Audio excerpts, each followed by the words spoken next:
Charles, welcome to the Decision Making Studio podcast. This is a pleasure. It's going to be a fabulous conversation. Welcome to the show. Ben, thank you so much for having me. It's an absolute pleasure to be on with you. First of all, your book is fantastic. I loved it. And so congratulations on Zero Sum. It's a great book, and we're going to get into it. Before we do that, though, it would be great if you just paint a bit of a picture for my listeners as to who you are, what you do, and maybe a little bit how you got to doing what you do. Sure. First of all, thanks very much for the kind words about the book. It was an absolute pleasure to write. I enjoyed the process much more than I anticipated I would. And it's been about 4 or 5 months since the manuscript went in. And to hear positive feedback, especially from someone like you, is very gratifying. So thank you very much for that. I think the easiest way to sort of describe what I do and who I am is to say that I'm a Russia geek. And for a while, I was getting paid to be a Russia geek, which is not a bad thing when you get to sort of combine your vocation and your avocation. And so to make a rather long story a little bit shorter, I did a reasonably chunky educational background in what was at the time called Soviet studies. So that places you in a certain time framework, for lack of a better word.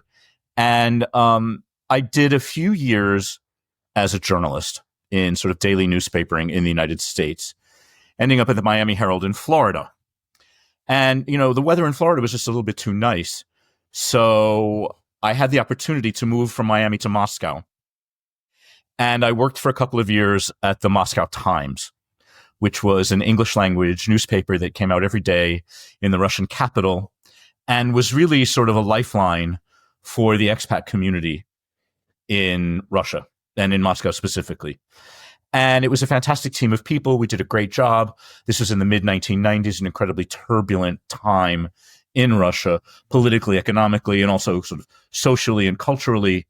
And so to chronicle those daily events and to watch the trends as they developed, particularly in the run-up to Yeltsin's re-election campaign in 1996, it was an amazing time to be a daily newspaper person in Moscow. But after that, I decided that I wanted to get more into the business end of things, and I went to work for Control Risks, which a company you know very well. And these days, it's described as an international specialist risk consultancy. And for a number of years, I was the partner managing the Moscow office there. I've done lots of different things at Control Risks. And after the sabbatical that I took to write the book, I've decided actually to stay in book world. And in spite of the fantastic support that I got from Control Risks while I was away, I'm going to stay away and work on another book, hopefully in the not too distant future. But my last position at the company was the co-director of what was called the Global Issues team, where we looked at global issues of geopolitical risk and the impact that they had on companies. Fascinating. That's a very truncated background. But actually, even before that, I just curious, like, what got you interested in Soviet studies? What did you want to do, and like what led you there? So this is another sort of, a lot of things in life happen by accident, and usually by happy accident. And what happened to me in Soviet studies or Russian studies was all through the language. And I was initially supposed to take Russian in high school. And then my family moved to another town. And the high school in that town did not offer Russian. So I finished high school and I went to uni, went to college for your American listeners. And that was finally my chance to take Russian language, which I felt I had sort of postponed while I was in high school. And it was just a personal fascination. As a kid, I had one of those gigantic National Geographic maps of the world on the wall in my bedroom. And all of the capital cities were written in their sort of local language. And so the capital of Russia was written as, many of your listeners will know, if you read the Cyrillic, it looks like Moskva. And it's really pronounced Moskva. And I kept on wondering as a kid why we call it Moscow, but the Russians call it Moskva. And why is that? So anyway, I decided to sort that out by taking a lot of Russian. And after our first year, if I'm getting my dates correct, we then did a summer language program in what was then Leningrad, referred to sometime as the northern capital in Russia. And of course, what was the imperial capital during the Tsarist era. And really, that's all it took. I mean, a trip to the Soviet Union. It was 1983.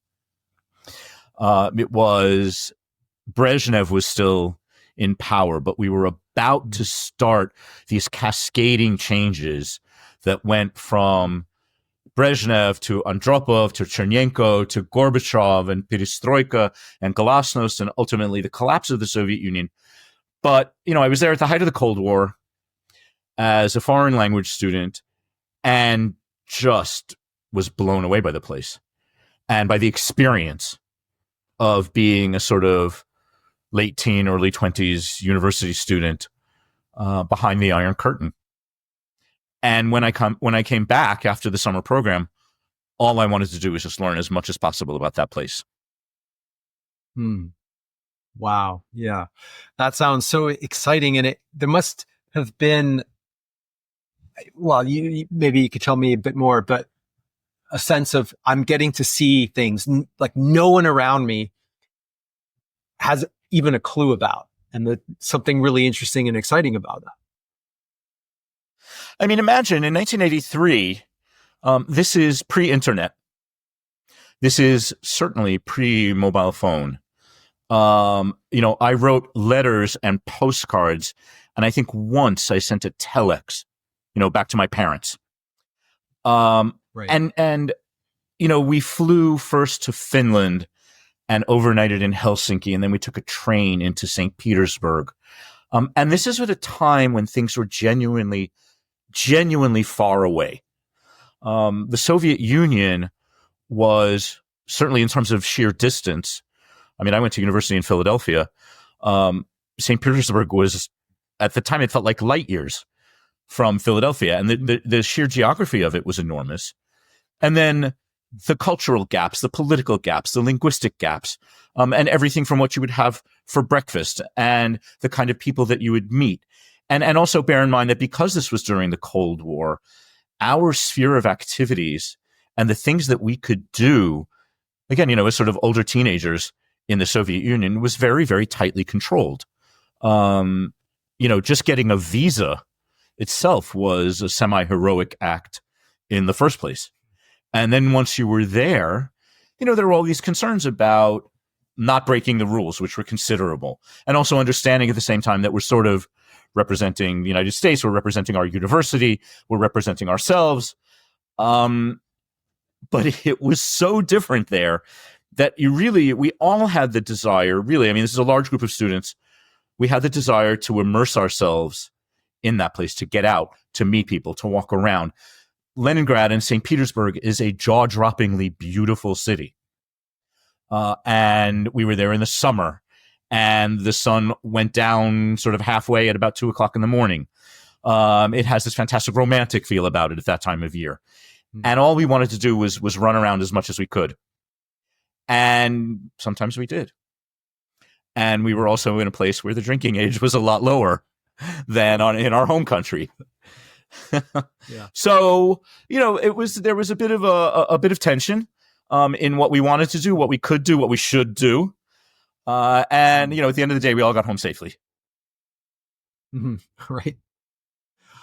So I want to go to the book, and before we went on air, one of the things I really appreciate, really just kept me turning the pages, was the color, right? You have a really great way of capturing a little bit of what it must be like, or must have been like to actually be in Russia. And it contrasts so starkly from, I think, a lot of stuff that you see about geopolitics and history and one is just wanted to thank you for that. But the book, like, there's that sort of depth to it that it seems to me like something that you wanted to do for some time. At least that's the feeling I get based on the stories you tell and just the depth of it. But could you just talk about the origins of this book?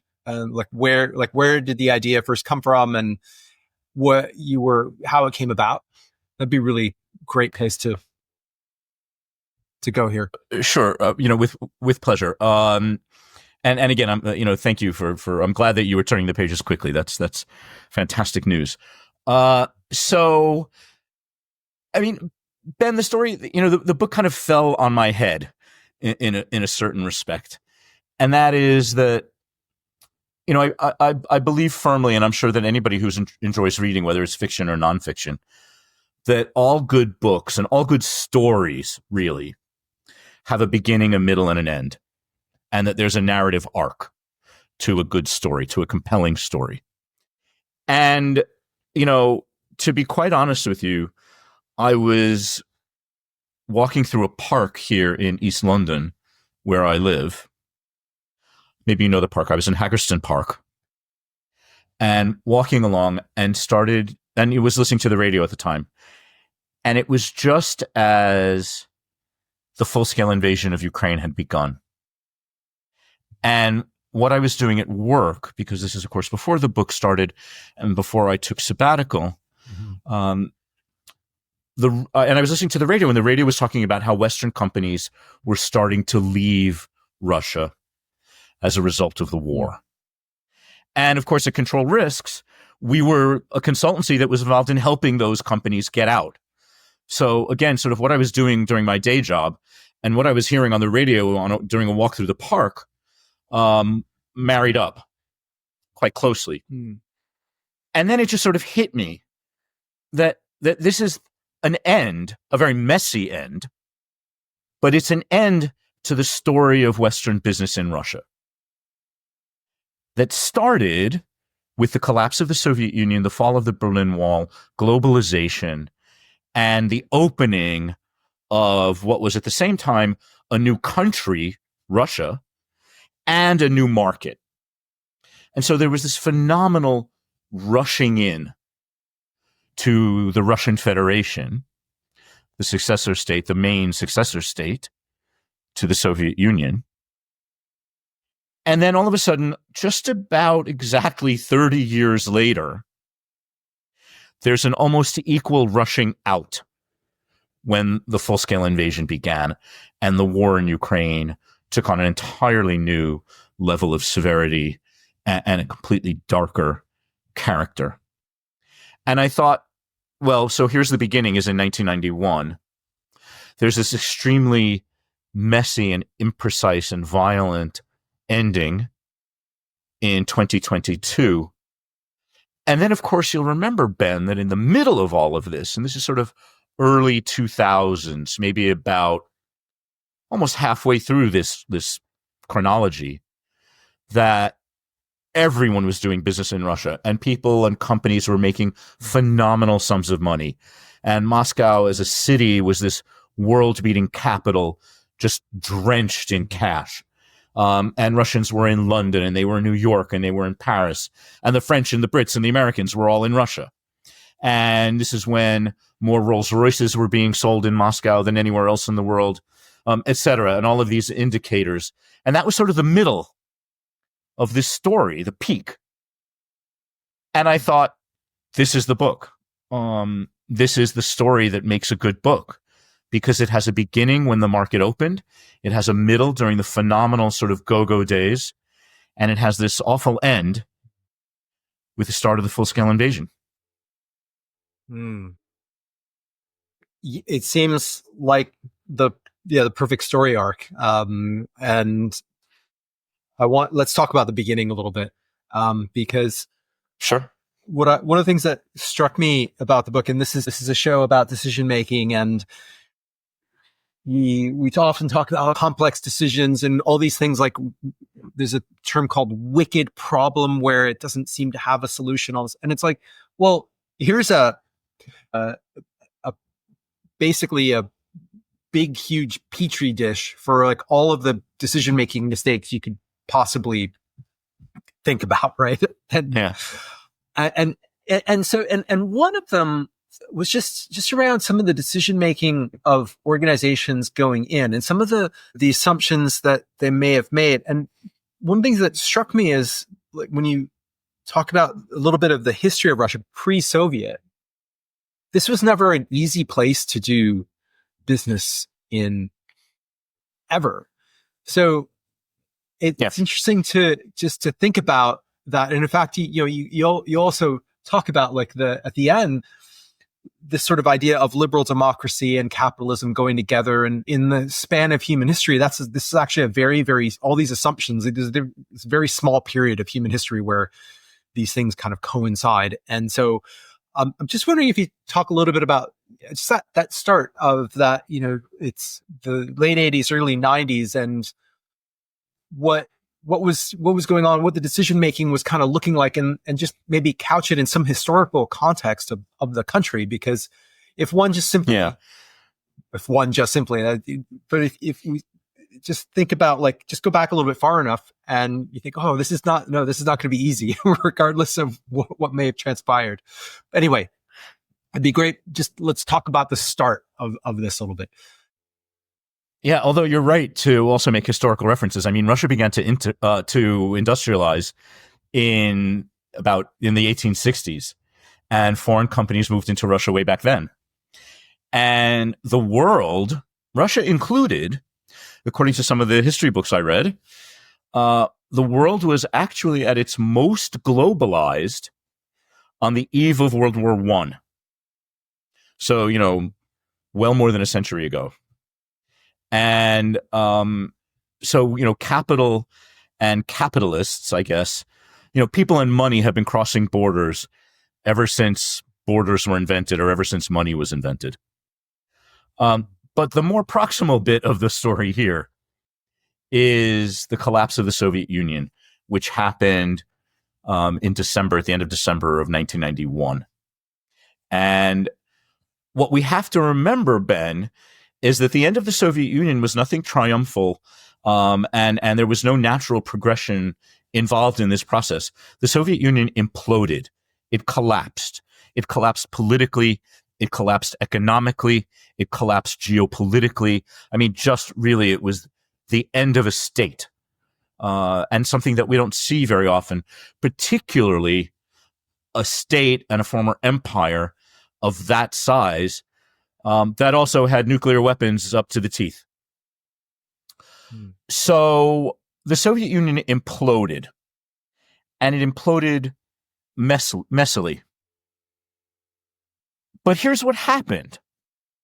It imploded at the exact same time when businesses were going to places that for years or decades had been considered too far, too dangerous, too risky, too exotic, too underdeveloped to do business. But all of a sudden, businesses were going all over the place. They were starting to go to China. They were starting to go to India. They were going to Latin America. They were going to places in Africa. And this is the story of globalization. And so Russia was identified as an emerging market. And everyone knew, that, the Soviet population was enormous. And even when all of the Soviet republics became independent countries, the population that you're left with in Russia, which at the time was in the neighborhood of about 150 million people, everyone knew that these were 150 million potential consumers who we were told had billions of rubles stuffed under their mattresses. And these consumers were dying to get their hands on, having lived behind the Iron Curtain for their whole lives, and having known about the West, this is a group of consumers who were dying to get their hands on sort of French shampoo and German washing machines. Not to mention things like American bubblegum and American movies and everything else that was coming out of the United States. And Russia, or post-Soviet, I suppose, industry, the oil sector, the energy sector, the telecom sector, the aviation sector, the pharmaceutical sector, really, you name it, as far as industry was concerned, was starved and starving for investment. So all of a sudden, this country that imploded, when you thought about it as a market, all of a sudden it sounded really attractive. And, never mind that the 5-year plan that was the backbone of the Soviet economy made the Russian economy incredibly dysfunctional. Never mind that there was an enormous and growing criminal state in Russia. And the politics, from becoming a single party country under the Communist Party, the political scene, imploded and then exploded into an absolute street level carnival of crazy political voices. Genuinely crazy. And it was exactly this environment when people said, let's go.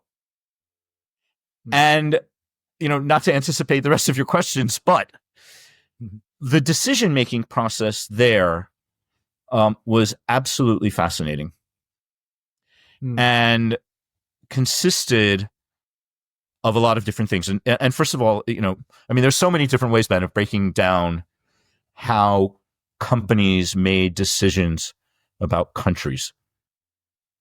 And it has to do with a company's individual risk appetite, how strictly it's regulated in its home territory, the sector that it's in, what the competitive pressures are, what its shareholders want, what its stakeholders want.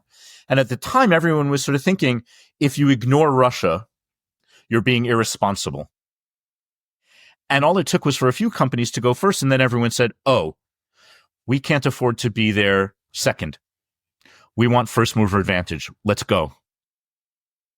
And honestly, I also remember, because this is close to the time when I was working already in consultancy, and you couldn't get a flight, you couldn't get a hotel room, you couldn't get a restaurant booking.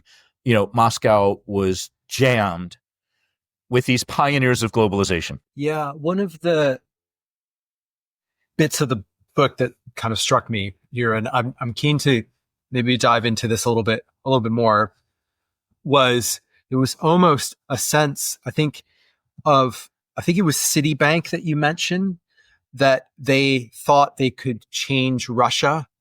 And I sometimes wonder, like, what's going on here? Like, is it that you have businesses who think, well, we could generally do our bit for, changing Russia, or they thought, we just want to make a shitload of money. But we can also say we're changing the world for the better at the same time, or what? Like, did they believe their own sort of propaganda, and then I'd love to get your thoughts on that. And then what were they not seeing as well is another aspect of this that maybe they should have seen. Anyway, so I'd love to dive into that a little bit.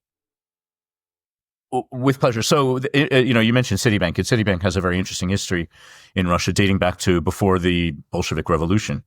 And that's almost a separate strand. Right. But they were there before the Bolshevik Revolution, and they stayed for a while. And then after, they kind of very quickly had to leave with their tail between their legs. But the assumption that a lot of businesses, whether it was a bank or a candy bar company or an automotive company or an energy company, you name it, we were told certain things about what was happening in Russia, and we made certain assumptions about what was happening in Russia.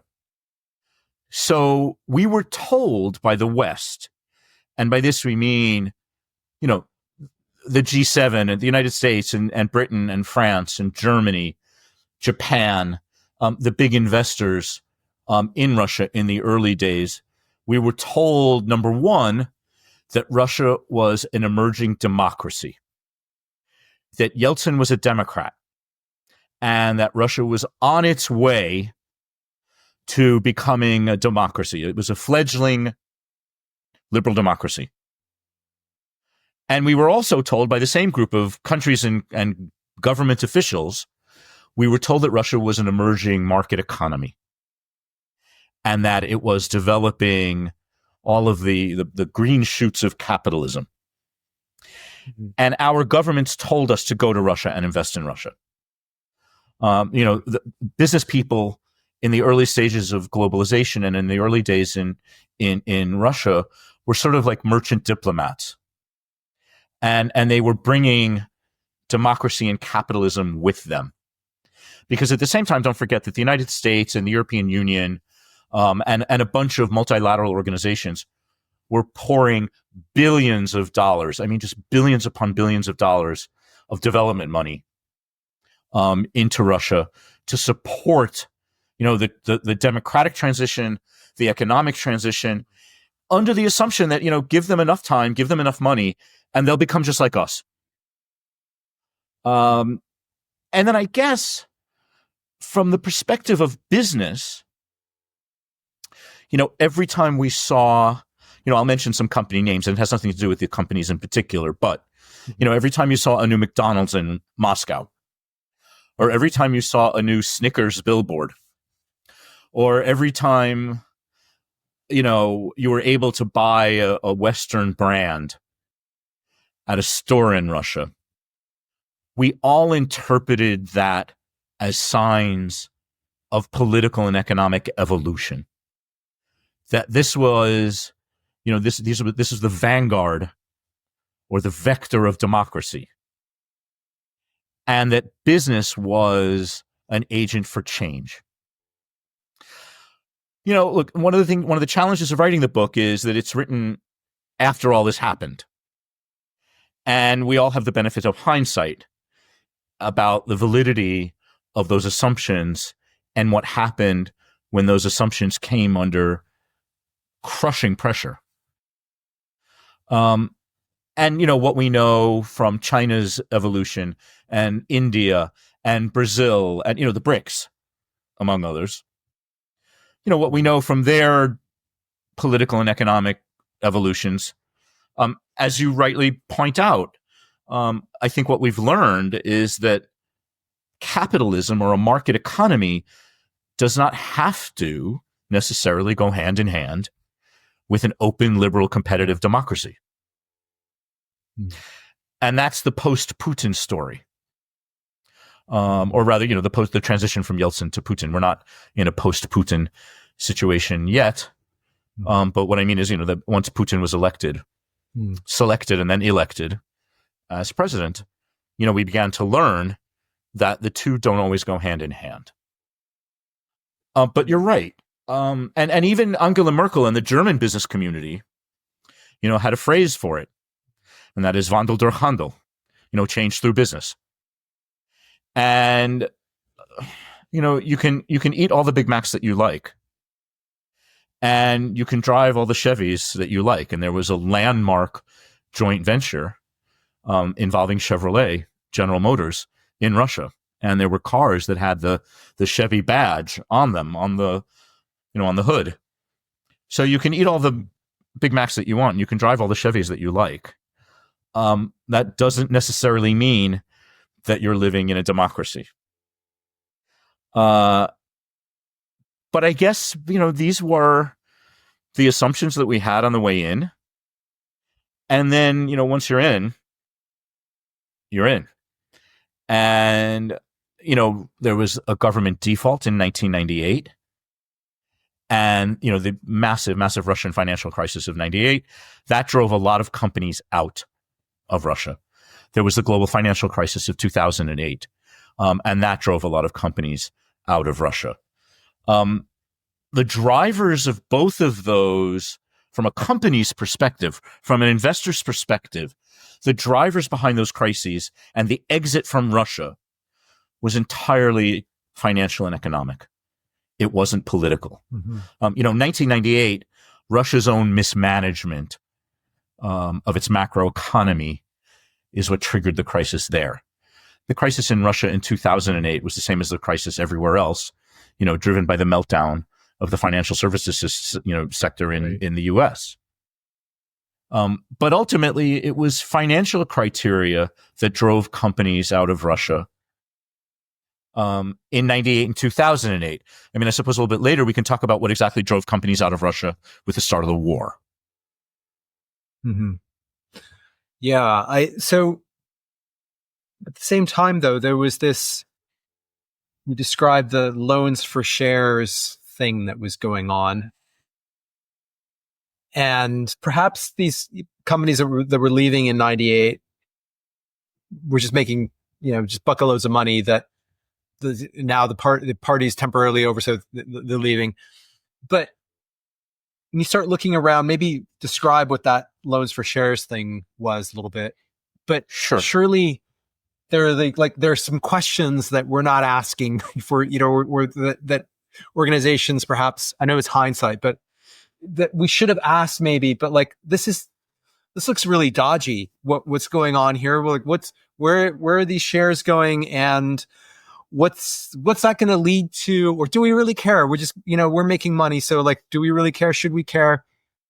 I'm curious if we just talk about, I'm interested in unanswered questions, and it's very, very hard to put someone into the spot. And I get very, I see this all the time with case studies, which I don't really like case studies about organizational decisions, because you weren't in the room when the decision was being made. So how the hell do you know? But at the same time, there are some questions, that there's stuff going on that people could see and know that clearly maybe ought to have prompted a little bit more caution. I don't know. I'm curious to get your views on all that. Well, I mean, the biggest picture way to answer that question, Ben, is to say that as long as the annual reports were upbeat, there was very little benefit to be had from pushing too hard on Russia and for digging too deep, and for asking all of the questions that you might have wanted to ask. Because for some of the companies that wanted to know everything that they could possibly know about Russia and how it worked and why it worked and what made the place tick and why business was successful there or unsuccessful, the companies that pushed really hard to fathom the Russian business environment, a lot of them got burned very, very badly. And as long as everything was ticking over, and in the financial markets, companies were making 1,000% returns on investment in Russia. Yeah. And even in the direct investment, and when you're building things and selling things, and we're making phenomenal returns. And to be quite candid with you, the impetus to ask or to question things at moments like that, it goes down. But this is what was happening in the background, and what people might have wanted to know about, and to a certain degree did know about, because it was covered by the Moscow Times and by the New York Times and the Washington Post and the LA Times and the Wall Street Journal were all very aggressive in their coverage of Russia, and had phenomenal teams in their Moscow bureaus, and were shedding all the light that they could on what was happening at the time. So to make a very long story a little bit shorter, back to this implosion of the Soviet economy, every single thing that happened, with very few exceptions, every single thing that happened in the Soviet Union was owned by the government. From the automotive assembly lines to, the local corner bakery, was all owned by the state. To develop a market economy in Russia, that all had to be privatized. And it had to be privatized very quickly. Initially, this was all done with public auctions. Every Soviet, or every Russian citizen, I should say, got a privatization voucher that they could use to own a share in a Russian company as it was being privatized. And there was a market for these vouchers, and investors could buy up these vouchers and invest in huge blocks of Russian companies as they were coming up for public auction. Some of these companies went to Western investors. Some of these companies went to hedge fund managers. Some of these companies went to, sort of retail investors. Others went to Russian business figures. And there was initially a consolidation of the market and a consolidation of assets in a very small group of hands in Russia, among Russian business people. And this is the beginning of oligarch culture and oligarch capitalism in Russia. And, people who were the Westerners who were working for investment banks, and the investors themselves compared what was going on in the 1990s and buying Russian assets. They compared it to buying Bitcoin now. And that is, you're not really sure what this is. You're not entirely sure what it's going to be worth from one day to the next. You're not quite sure how liquid it is, how long you should hold it, how to buy it, how to sell it, how transparent is the exchange in which value is created and, bought and sold. And, on one fine day, it could all sort of turn to dust. That was sort of investing in Russia in the early days. It's genuinely true that the risk was enormous, and you had very sophisticated, very professional investors from the West, hedge funds, buying Russian assets. Whether they were bricks and mortar on the ground or just shares. Mm-hmm. What happened in the loans for shares scheme was that in the run-up to 1996, when President Yeltsin was running for re-election, things were looking very, very bad for his re-election prospects. And the alternative to President Yeltsin was the Communist Party. And the potential of a return to Soviet Union 2.0. Mm. And nobody in modern day Russia, or, the people, the political and economic elite in Russia, and the Western elite that had gone in to Russia, saw this as an absolutely unacceptable potential outcome. What the Yeltsin campaign needed was a lot of money, millions and millions and millions of dollars worth of money. And what they did was they loaned the Russian business people, this emerging class of millionaires and billionaires, the oligarchs in their nascent form, loaned that money to the Russian government, to the Yeltsin campaign. It was not initially transparent that that's what was happening.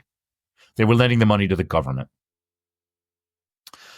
And what they got in exchange for those loans were shares in some of the companies that had not been privatized in the previous years. And those were strategic companies at the very top of the Russian economy. The golden assets, the energy companies, the mining companies, the mineral companies, the best slice of the cake, really. And they got shares in those companies in exchange for the loans that they made that ultimately funded the Yeltsin re-election campaign. At the end of the day, and this is where we'll make a long story short, at the end of the day, the loans were never repaid and the shares were never returned. And really, with the stroke of a pen, this is very shortening. There were political battles, there were economic battles, there were battles within the government, there were battles within the oligarchs. Who wanted what and who got how much of which. But it was essentially this enormous redistribution of strategic wealth in Russia, and it was as transparent as pea soup. And it was a distortion of the Russian economy. It was a distortion of capitalism. It was just a distortion of ownership.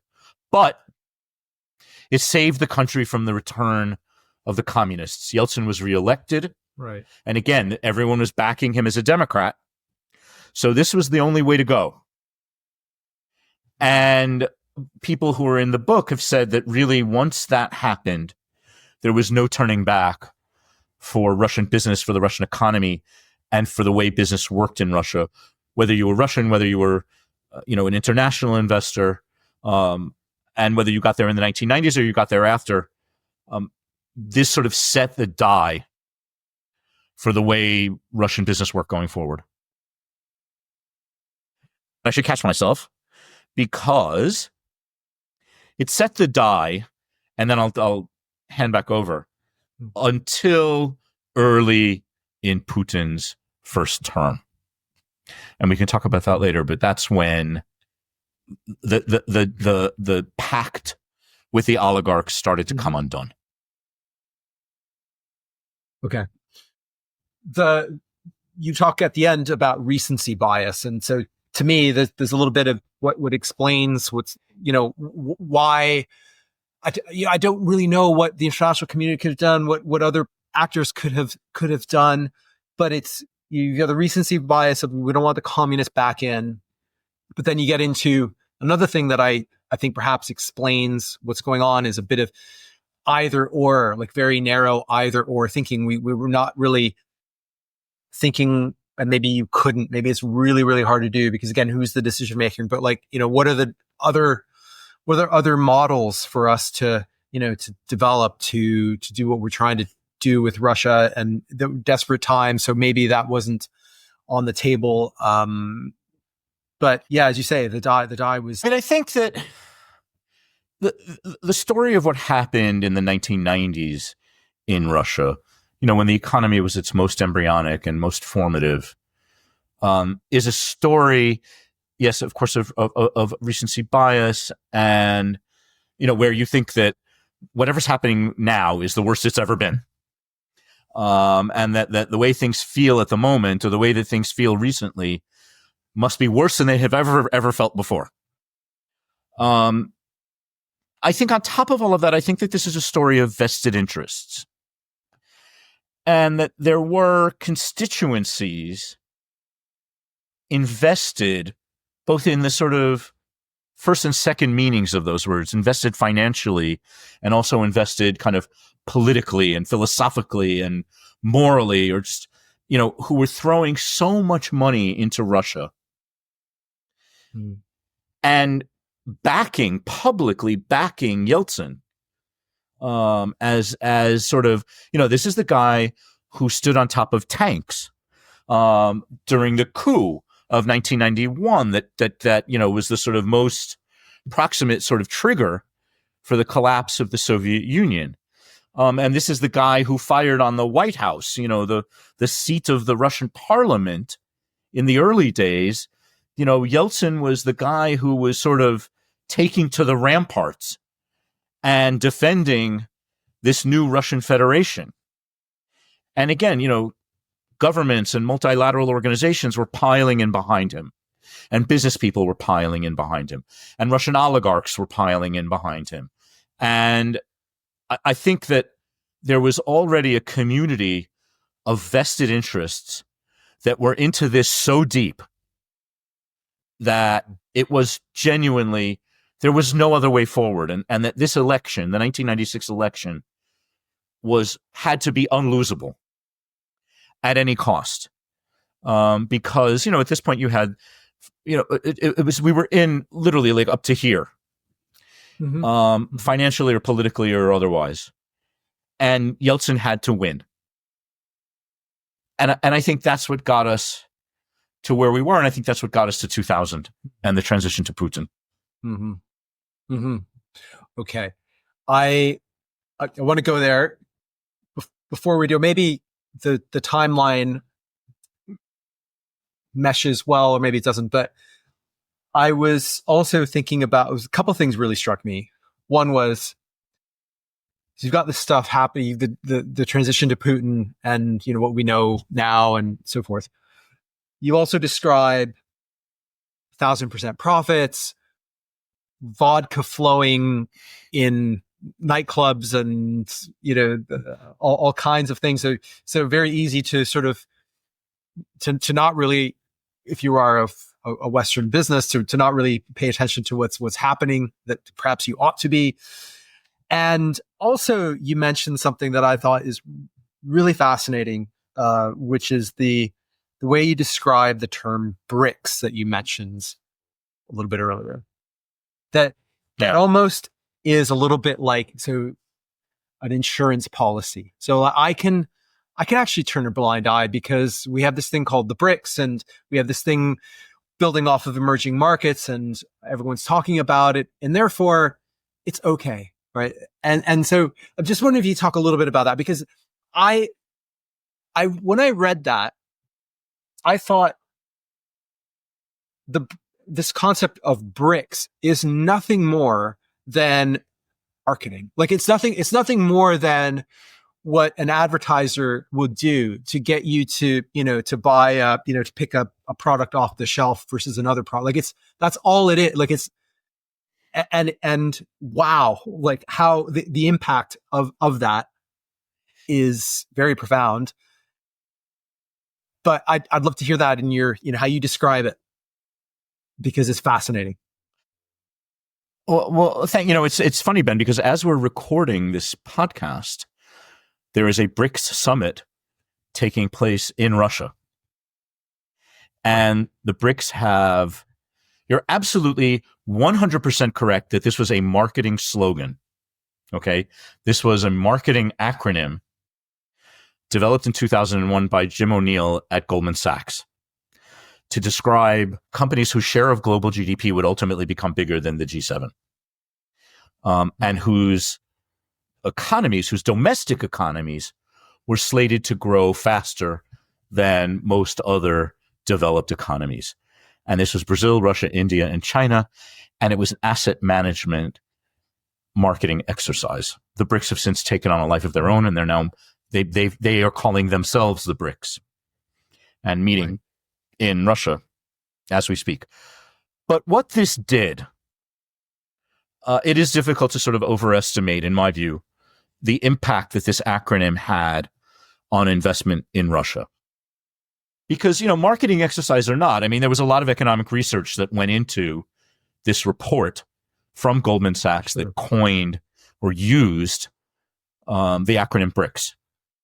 And it was, a heavyweight global investment bank that had a lot of its own very important clients and had a lot of other people who would listen to what it had to say in its research and in its public-facing material.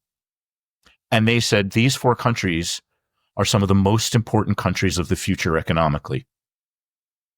And this was a halogen strength green light to invest in those countries from, a prestigious, respected global investment bank saying, these are the ones.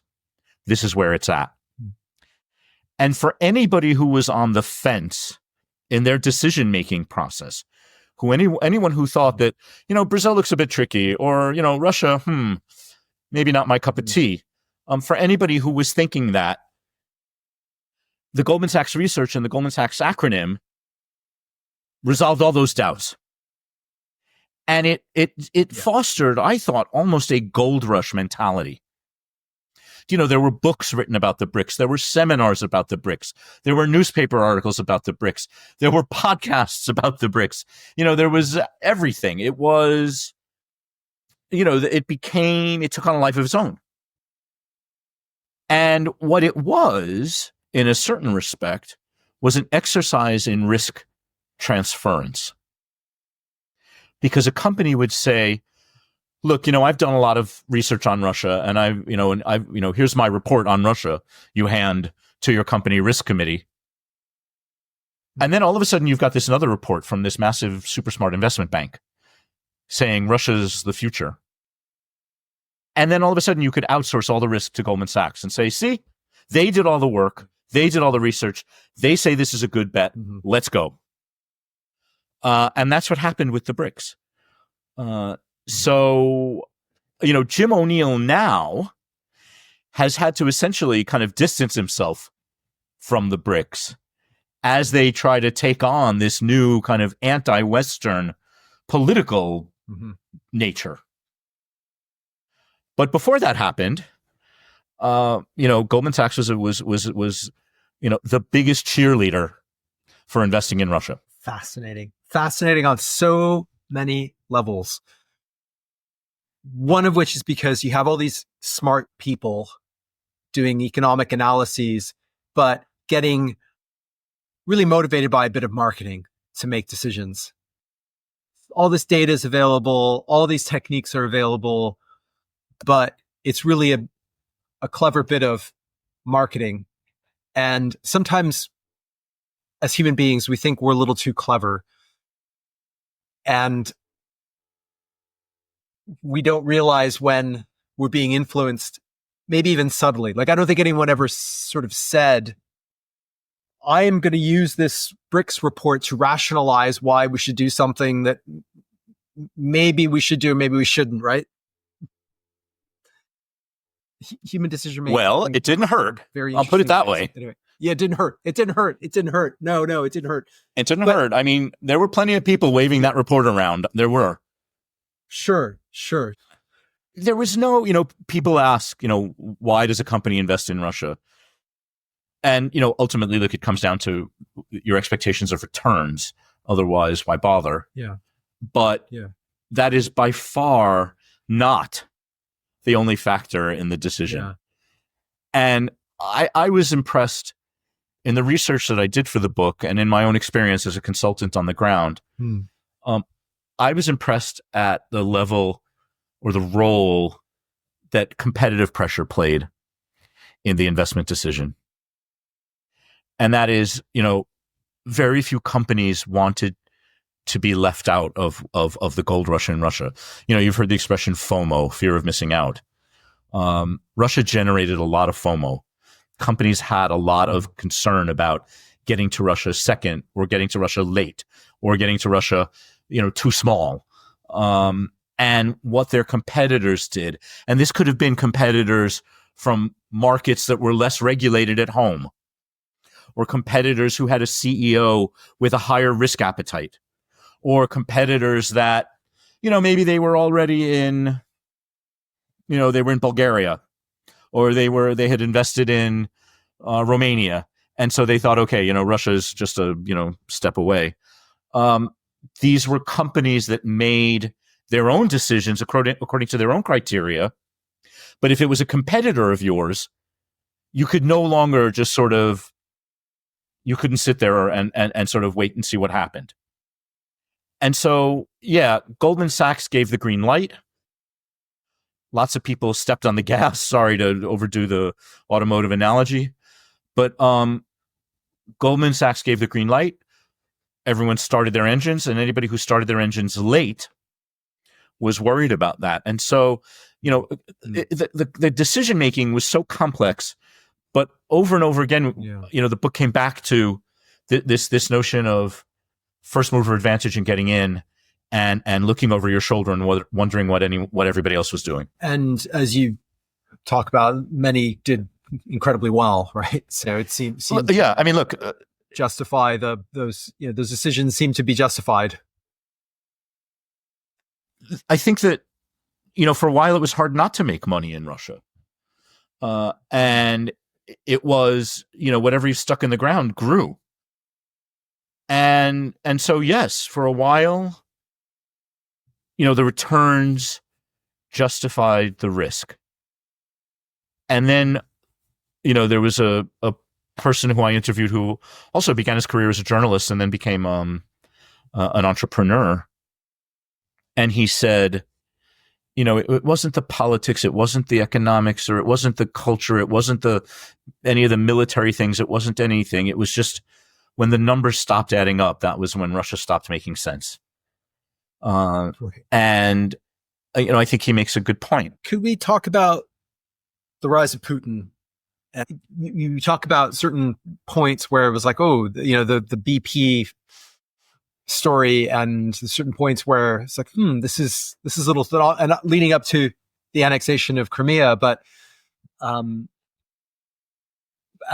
at the time, Putin just, he didn't seem, I think you mentioned that, wasn't it that this quote you had about, that Putin fella seemed to have done really well for himself, because he seemed quiet. He didn't seem like and there are all these different theories as to whether or not he was that person that he's now, or he grew into that. And, but I just be interesting to hear you describe, on the one hand, what Putin was doing, and then, just business kept on doing really well, kept on booming. So, this is super interesting. So look, remember that the Yeltsin era, the 1990s, were exciting and a lot of people made a lot of money, but these were people who were able to make a lot of money in chaos. The country really was lawless. I mean, criminals were running wild. People were being murdered on the streets in business disputes. Yeltsin had a drinking problem. He had a health problem. He was managed by his entourage. He was a weak political figure. He had a very limited grasp on business and economic principles. And how could you have anything else when you were the product of the Soviet system? But it was a very chaotic time. It was lucrative if you had a strong stomach, but it was enormously chaotic. And so you'll remember that on New Year's Eve of the millennium, on New Year's Eve of 2000, Yeltsin resigned and Putin was his hand-picked successor as prime minister, as president. And, he was confirmed later in an election, later in 2000. And this should have been our first clue. And that is that here's a person who was hand-picked by Yeltsin and his entourage. So hardly a transparent process, number one. Number two, look, Putin was young, he was healthy. He's made a point of, not drinking and was athletic. And so, in those respects, an incredible breath of fresh air compared to Yeltsin. And he came from a security services background. He worked in the KGB, and prior to becoming prime minister, which is the post that he held when Yeltsin elevated him to president, prior to becoming prime minister, he was the head of the FSB, which was the Russian successor agency to the KGB. So here's this guy who comes from a law and order background. What we tended to overlook, or perhaps discount, against the background of all the other things about him, was that, he came from the security services. He came from, not exactly the kind of place that is a generator of reformists or, a sort of a source of liberal thinkers. Yeah. He came from the KGB. But he was law and order. And the other thing that he did in the very, very early days is that he genuinely surrounded himself with a lot of very smart political and economic advisors that gave the international business community confidence. And there was a certain amount of legal and economic reform in the early Putin days, as with respect to things like tax, that were encouraging signs to investors. So here's a guy who doesn't drink. He's pretty healthy. He stands up straight, takes his shirt off sometimes, is surrounded himself with smart people, and has done a couple of really interesting things in terms of legal and economic reform. So, on balance, not bad. And then things start to change. And he begins, the compact that Putin made with Russia openly was, I will stay out of your business if you stay out of politics. Getting rich in Russia does not mean acquiring political power. It means acquiring money. And to anybody who began to sort of break that deal, they got into a lot of trouble. The primary example of this was Mikhail Khodorkovsky, who, owned Yukos, the oil company that was nationalized and was taken right out from under him. And Khodorkovsky was arrested and put in jail and served 10 years until he was released in a sort of amnesty from Putin. But after doing, 10 years in a prison, in a Russian prison. And as the Putin presidency developed, the state began to exert increasing levels of control in the economy and started also to really keep the oligarchs and their private companies very much under thumb. And it became apparent after a while to anybody who wasn't living under a rock that everybody, but particularly powerful Russian power centers, large, significant Russian power centers, existed at the pleasure of the Kremlin, and that pleasure could be capricious. And you could be in favor one day and out of favor the next. And then really, at a certain point in the 2000s, please don't ask me exactly when, but at a certain point in the 2000s, state-owned companies, as opposed to private enterprises, became responsible for a majority of Russian GDP. Mm-hmm. So the state basically comes roaring back under Putin. Yeah. And, it was a change in the rules of the game. And it was evolutionary. Well, Yukos was a bright line moment. But it was something that took a number of years.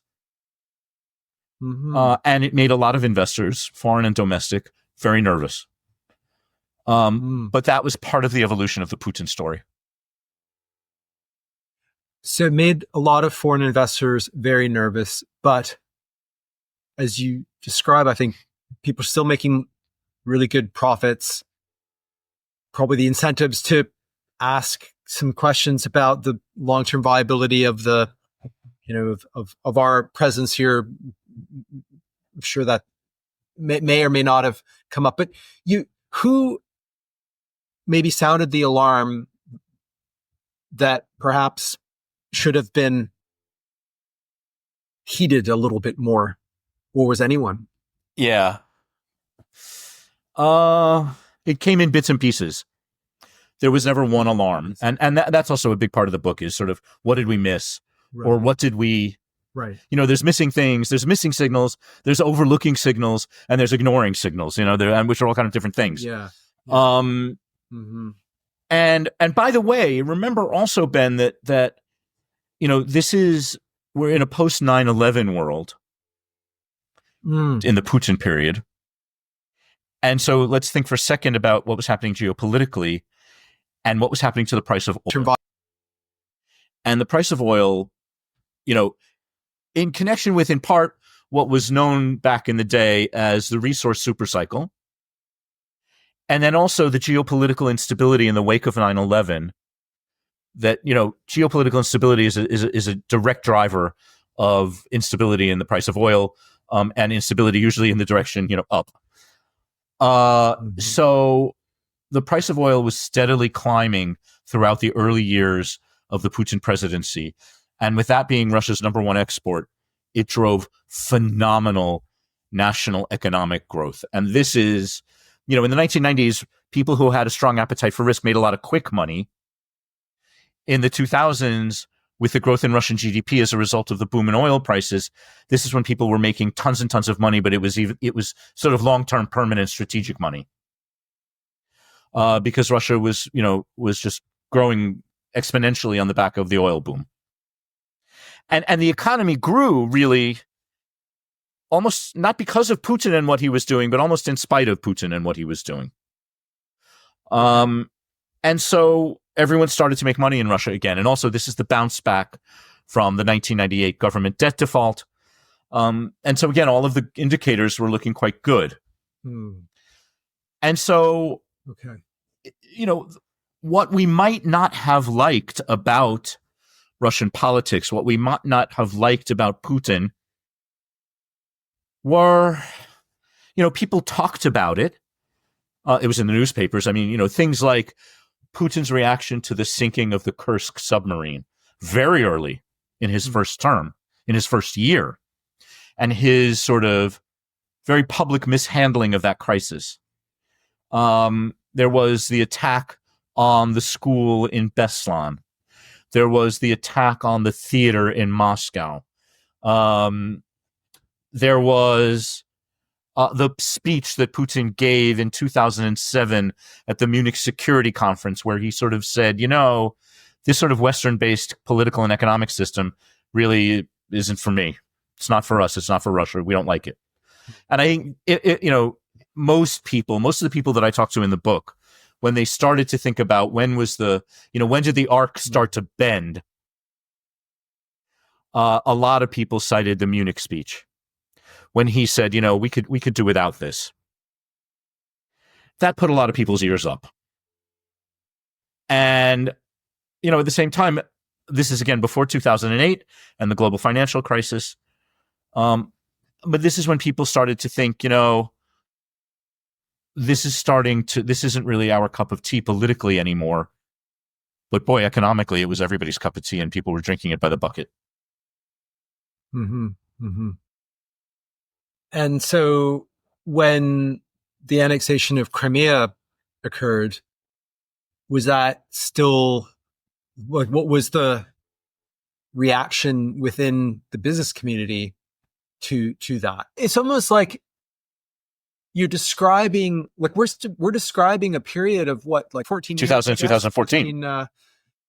Yeah. And so it's it's a little bit, I feel like, this boiling frog thing happening as well, where it's like, I don't like that, but, profits are still good. So, I don't like that either, but, and all of a sudden you're like, whoa. Yeah. Like, yeah. How did we get here? Right? Yes. Yeah. I mean, I think with the exception maybe of the 2008 crisis, and don't forget that after the 2008 crisis, the price of oil tanked. And so the Russian economy tanks with it. And then also, living and working in Russia for expats and for foreign companies started to get very expensive. Although this is also at a time when international companies were beginning to give their Russian divisions, their Russian subsidiaries, over to Russian managers. And that's a separate strand in the book. But Crimea, Ben, in 2014, it's interesting what was happening then and the way we look at it now. And, there are some people who right now are saying we didn't really treat Crimea as seriously as we should have. The political outrage was pretty severe. Here was a country that basically chopped off a chunk of another country. And, it was out without too much military fuss. And you'll recall at the very beginning, there were these soldiers called Little Green Men, who weren't identified by their uniforms, that were on the ground in Crimea. And then it was sort of, yes, this is Russia. Russia is annexing Crimea. And then Russia had an annexation vote that was, of course, a complete sham. And then Russia basically just grabbed a part of another country.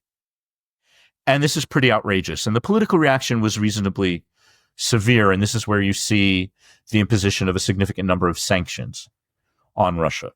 But I say significant number of sanctions, but they were very tight and very targeted, as they have to be in law.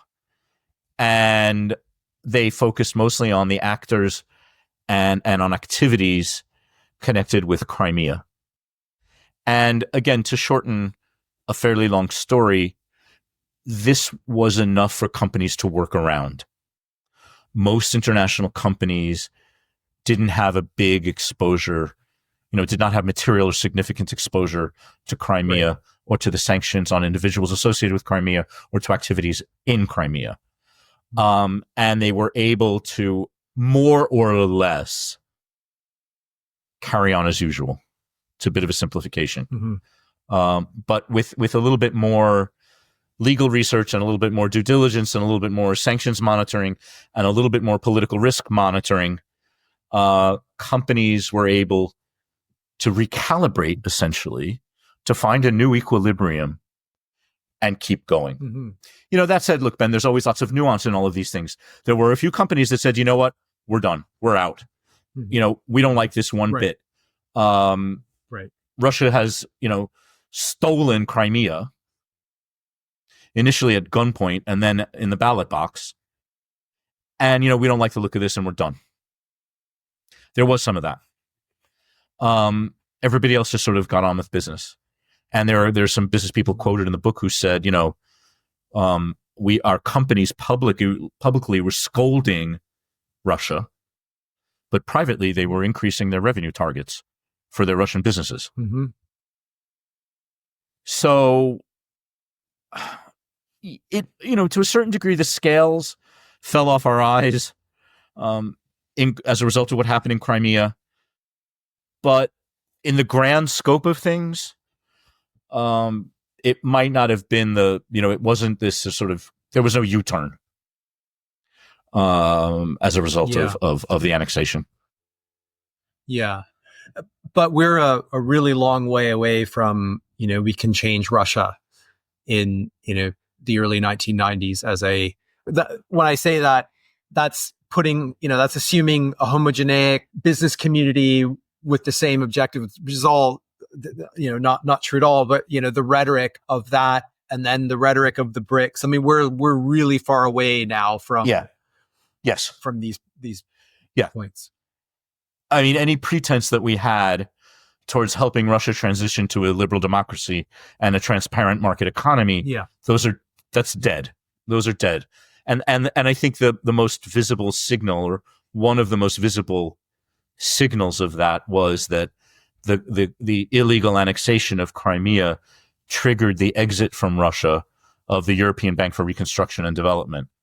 And the EBRD had a political mandate in Russia, and that was to accelerate and assist and support the transition of the Russian economy. Mm-hmm. And the EBRD left after Crimea. I mean, they sort of had to. It's a multilateral lending organization. Its shareholders were, the United States and Western Europe and other countries. And, that was politically for them a step too far. But symbolically, it was the exit from Russia of one of the organizations whose reason for being was to change Russia. And they left. Mm-hmm. Right.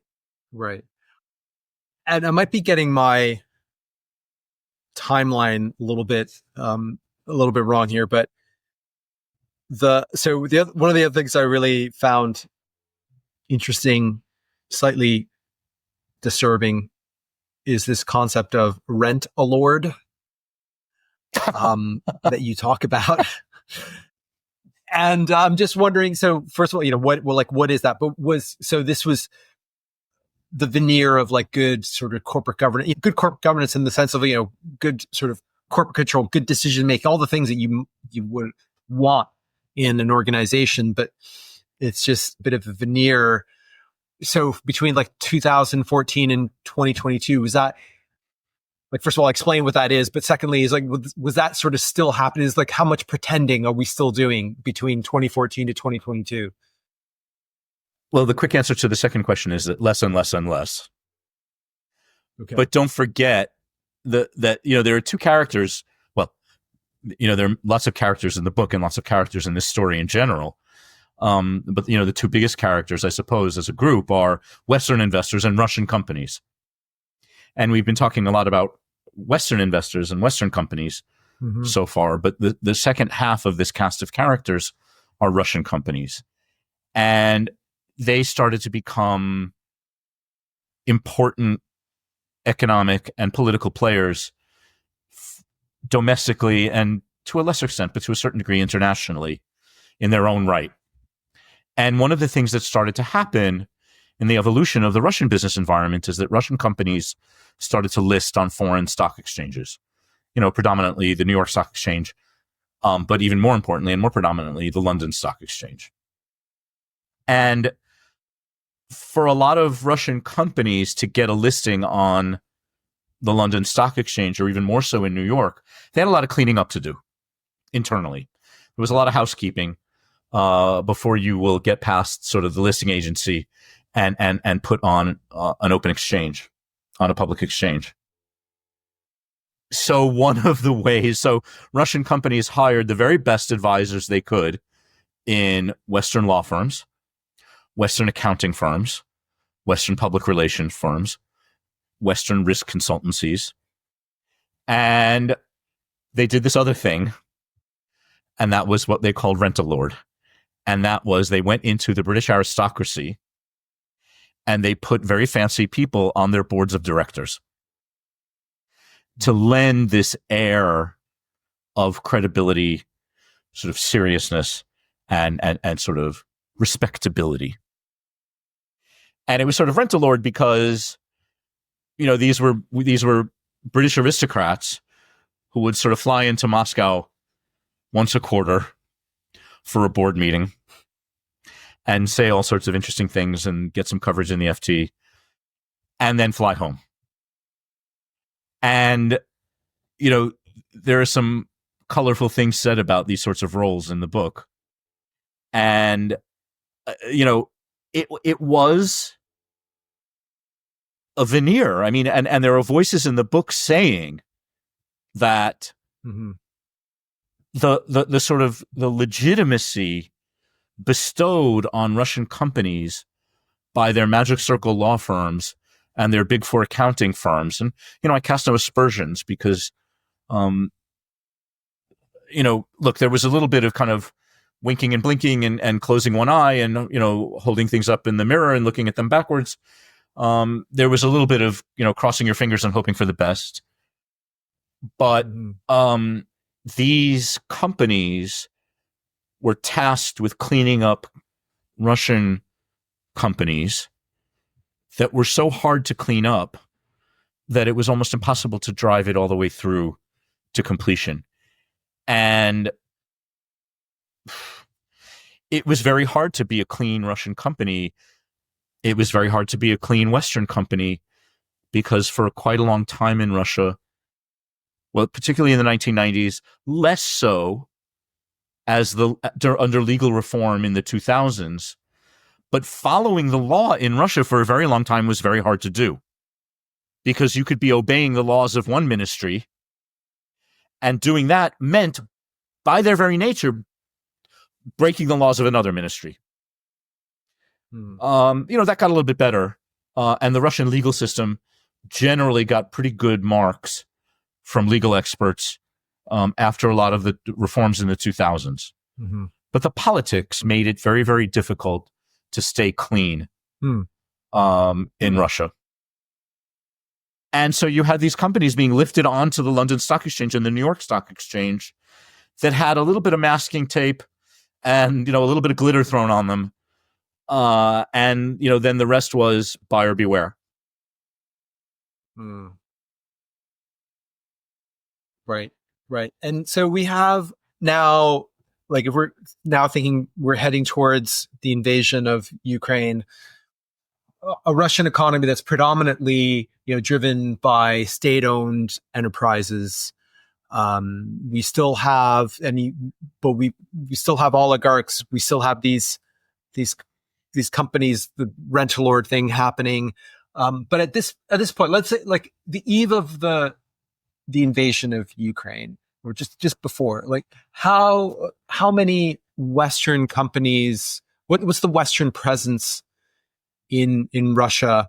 What does that look like compared to, but how what does that look like? What does that look like? How, Yeah, there are thousands of international companies in Russia employing thousands of expats, really tens and tens of thousands of foreign residents, making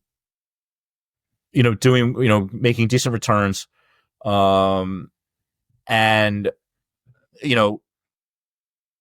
fairly deeply woven into the Russian economy, and Russia fairly deeply woven into the international economy. I mean, you hear analysts refer to Russia as, a petrol station with nukes. And I think that that's extremely simplistic analysis, which we discovered after the war and the detachment of Russia from the rest of the global economy and how painful that was for a while. That was the exact symptom of the fact that Russia was actually much more woven into the global economy than we thought, or than we care to mention.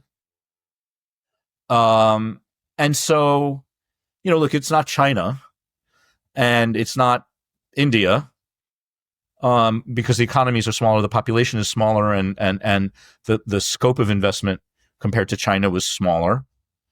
But there is, every major brand name, every major industrial player, everybody's there. Really, even post Crimea. I mean, I'm making maybe some sweeping generalizations here, but you drove down the streets in Moscow, or you went shopping in Moscow, where you took business trips to Russia and you saw every Western company was there. The brands, the logos, the signs, the offices, Right. the stuff in supermarkets. It was all there. The biggest dairy company in Russia was Danone, and the biggest brewer in Russia was Carlsberg. And that was through acquisition and joint ventures and organic growth. But it was that level of investment. Okay.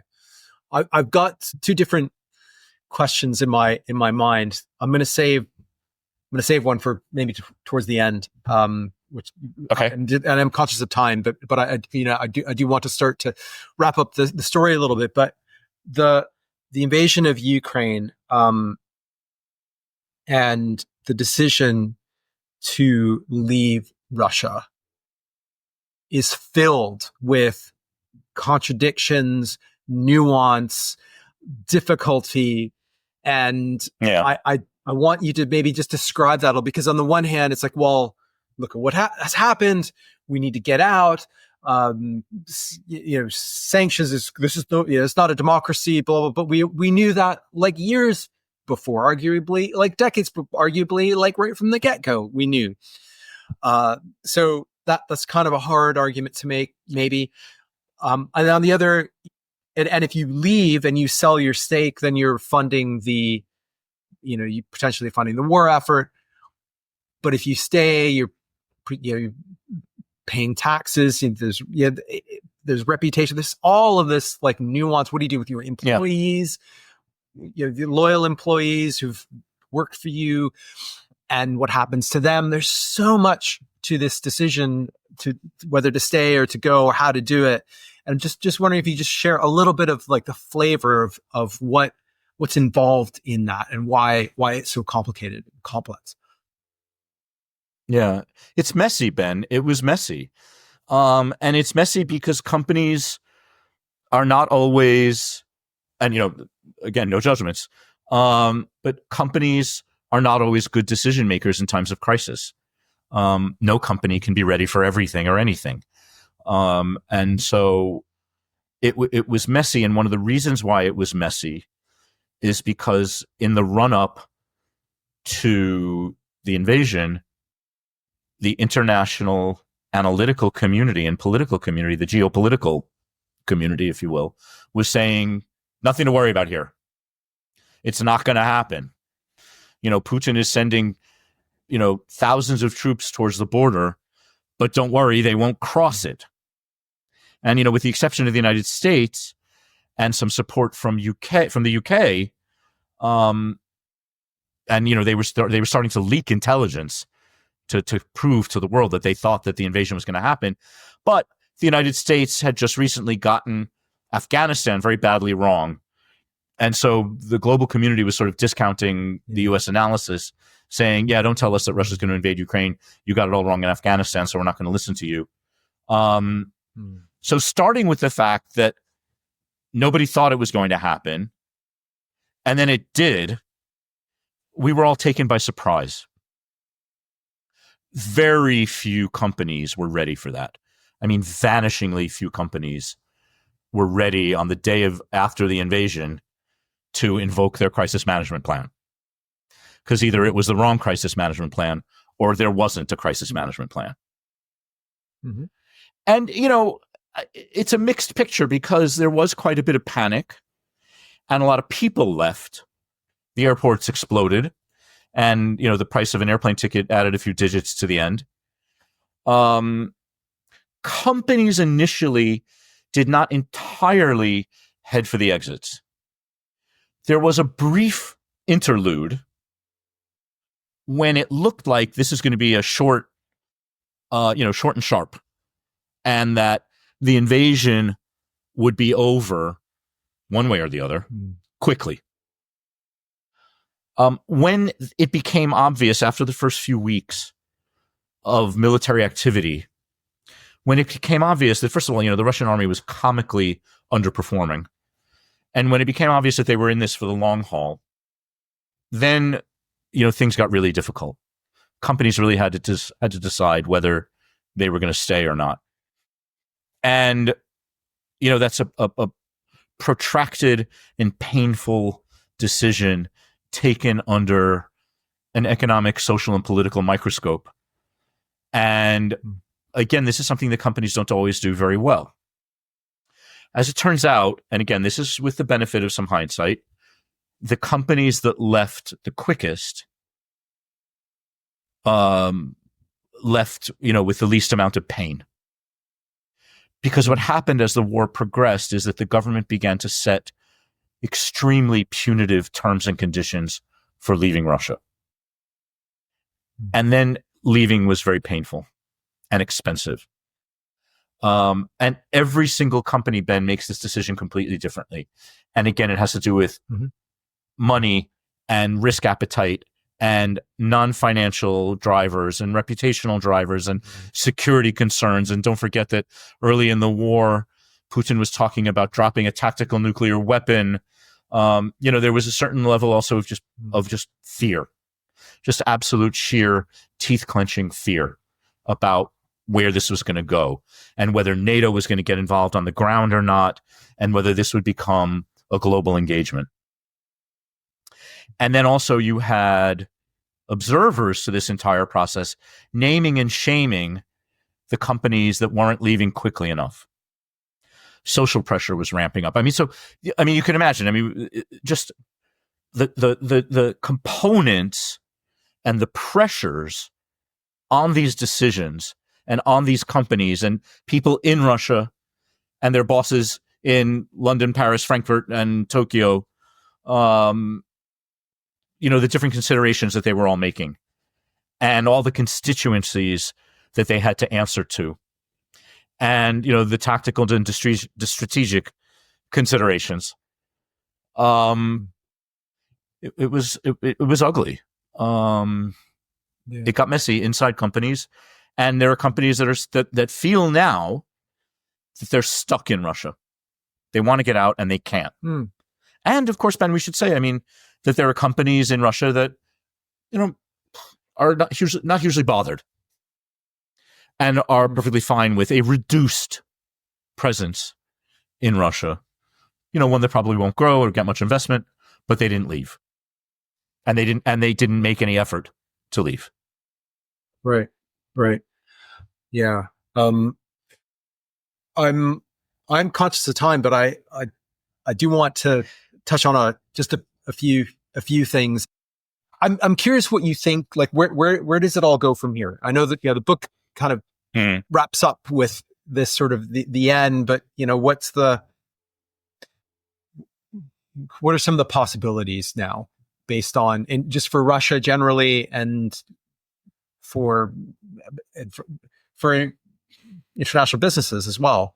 What does it look like? What if you, I'm gonna put you on the spot, but if you had to bet, but what are some of the possibilities? What are some of the, how could this Ukraine thing end? What happens? What happens now, do you think? What could happen?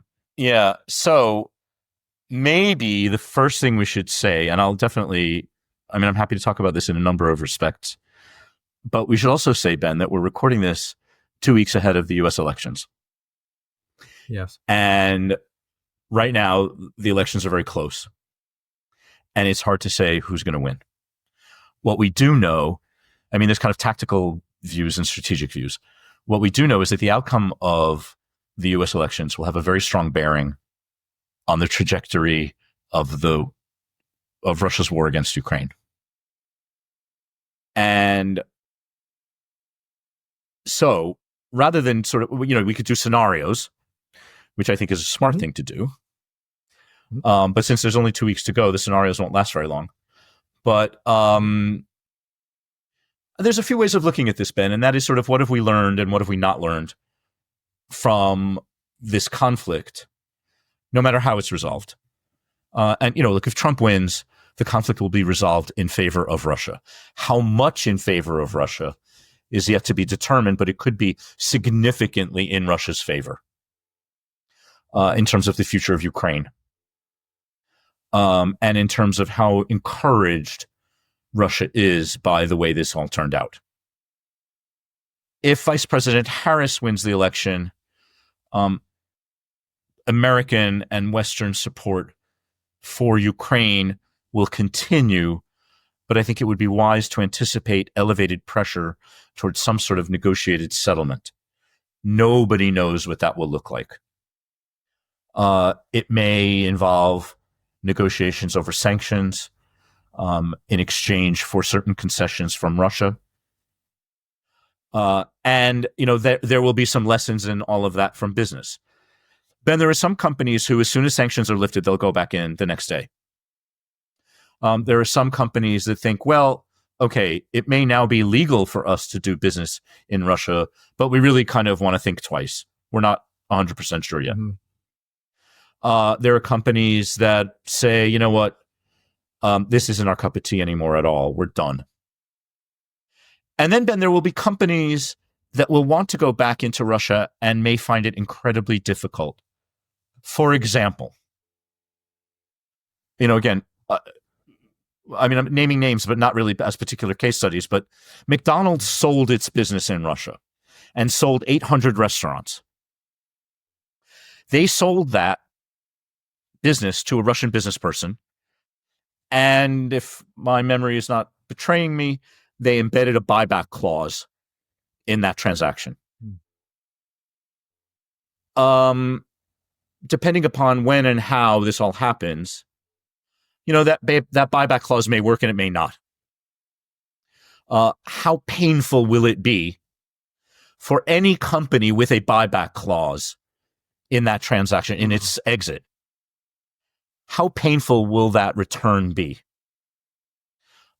Number one. Number two, if you're Danone, and I don't know anything specific about this particular instance, but if Danone was nationalized and then sold on to somebody in Putin's orbit. Mm-hmm. If you're Danone and you wish you could get back into Russia, you are probably not going to get back a company that was nationalized out from under you. And if you do, again, it's going to be extremely painful. Otherwise, you're not going to start from scratch. I almost don't see how that could happen. And again, maybe the board of directors at Danone and the manager, the CEO and his or her entourage at Danone are sufficiently burnt that there's no way they would go back, or their shareholders would punish them if they did. Mm-hmm.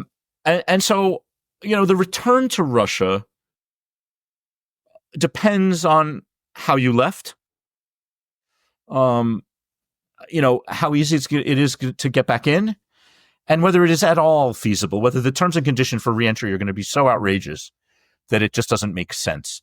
Here's maybe the short answer to this first question is, it will be interesting when this is all over, and it will end at some point.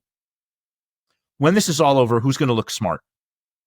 The companies that left, the companies that stayed, the companies that are trying to get back in, or companies that may still be trying to get out. Who looks smart when this is all over? And I wouldn't dare answer that question. Okay. I also, just zooming out a little bit here, and you talk at the end of the book about the role of geopolitics in business, and businesses have got to should take a view. If you're a global business, you should be taking a view about geopolitics because it's so impactful. And maybe this is an unfair question, but I think it's kind of an interesting one to explore, is like, what has been the role of Western business in this arc? Like when I ask, what I mean by that is the role of, contributing to where we are now, as opposed to being dictated to by the structural, all the structural factors. I know it's a very broad question, but like, if businesses are geopolitical actors, and we've got this story, what's the role of business in the story? Is it the main character? Is it someone who's, someone or some people who've been affected by the events? What's your What's your view on that? It's a completely unfair question, Ben, and it's a very, very good one. No, it's yeah. So there are people in the book who ask the question, and they have their own answers for this in the book. But and they say, did we feed the monster? Did we? Mm-hmm. Are we to blame for building Russia up to where it is and where it got to now? Mm-hmm. If only companies probably wish they were that powerful. They're probably not. Right. Hold on a second. Companies are geopolitical actors, and they are political actors, no question. There's a professor from Harvard Business School who's quoted in the book that says, when the sovereign comes up against the company, the sovereign always wins. And so companies are strong geopolitical actors, but they are probably not stronger than state actors, than the nation state. Mm-hmm. And that is, if Russia or China or India or Brazil or America wants to absolutely crush a company, they almost probably could. They probably don't want it to go that far because, everyone wants their iPhone and everybody's government runs on Microsoft and, there's only so much you can do before you're shooting yourself in the foot. But what Russia was supposed to do, maybe it has, maybe it hasn't, was it has rewritten, it's a new chapter, and forgive the literary analogies. It is meant to be a new chapter in the way companies and countries interact. And I think it's something that we better not forget going forward. And this doesn't mean never invest in a foreign country again. It's smart to invest in other countries. Although, look, globalization may be going in reverse pretty soon. But by and large, diversifying and expanding and, diversifying your supply chains and diversifying your customer markets and, all of these things is sort of good business and good risk management. But what Russia was supposed to teach us, or is supposed to teach us, is that there's a slightly new language in the way that countries and companies interact. And so, don't slam on the brakes in considering new markets. But I think we're meant to do this a little bit smarter going forward. If we don't benefit, if we don't consider what happened in Russia going forward, and not just Russia, China and, a Trumpist America, there are geopolitical and political risk lessons everywhere we look. Yeah. One of the biggest and one of the hottest ones is Russia. If we overlook them, if we don't learn from them, then we'll be making an even bigger mistake than, working under false assumptions. Charles, that's great. I think that's a wonderful place to wrap up. One little question before we do. Sure. Maybe not little question, but was there anything that you would have liked to have included in the book that you just, for whatever reason, it just didn't make it? Wow. The first thing to bear in mind is that I had a word limit from my publisher. So, and it was hard enough to work under that word limit, which I blew anyway. This, I mentioned it a few moments ago in our conversation. The penultimate chapter of the book is about going back to Russia. The final chapter of the book is about going forward in the rest of the world. And I wish I had the time or the material to push further on this topic of sort of when this is all over, who looks the best. I think that's to me at least, that's a pretty interesting question. Do you look smart if you stayed and sort of weathered this storm? Do you look smart if you left? But of course, the biggest group of people is sort of the in-betweens, I guess. What happens to them? But we don't know that yet. We can't, because the war is not over and we can't reinvest in Russia right now. and we can't go back. Mm-hmm. And so I might have wanted to put that in the book, but not only did I run out of space, but we haven't had, we're just not there yet. The arc perhaps has one more bend to make. Right. Charles, that's fascinating. Probably a good idea to wrap up. It's a great place to wrap up, but so the book is Zero Sum, and I presume it's by the time this goes out, it'll be available wherever books are sold. People can go to, I guess, presumably Amazon or local bookshop or wherever. And for people that wants to follow you and not only get the book, but follow you and you're writing your future projects, all that good stuff, what are some of the best places to do that, also to get the book, and anything else that you wanted to mention? Thanks, Ben. Support your independent bookseller is one message I would like to get across. Mm-hmm. Go to your neighborhood bookstore and pick up a copy. But it is on Amazon. It's on Amazon for the UK, the EU, and the US.